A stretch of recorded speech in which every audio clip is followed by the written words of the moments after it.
જો આજે આપણે બનાવ્યા સંભારવાળા ગુંદા, લસણિયા વઘારેલા ગુંદા. જો આ ગુંદા આપણે ઠળિયા કાઢી અને એકના આવી રીતે બે કટકા કરી અને રેડી કરી લીધા છે. હવે આ ગુંદા આપણે વઘારીને કરવાના છે. જો એની માટે તેલ આવી ગયું છે આપણું, અને એમાં આપણે નાખશું લસણ. જો 1 ચમચી લસણની ચટણી નાખી છે, અને આમાં હવે આ ગુંદા આપણે વઘારી દઈશું. આ આપણે ગુંદા સંભારવાળા કરવાના છીએ, પણ આવી રીતે લસણ મૂકી અને વઘારીને કરવાના છે. તો આ ગુંદા છે ને મોટી ઉંમરના ખાઈ શકે છે. આમાં આપણે સંભાર જ નાખવાનો છે, અને લસણ મૂકીને વઘાર્યા છે. અને હવે આપણે એમાં સંભાર નાખી દઈશું. સેજ ચડે ને, સેજ આમ પોચા થાય ને એટલે પછી સંભાર નાખી દઈશું.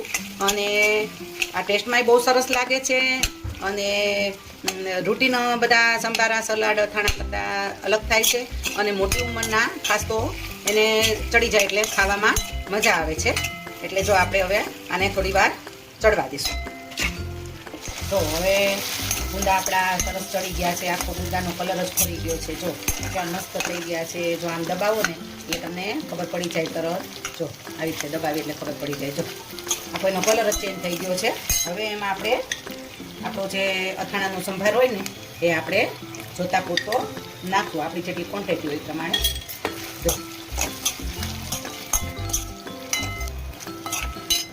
હવે આપણે મીઠું નાખી દઈશું છે.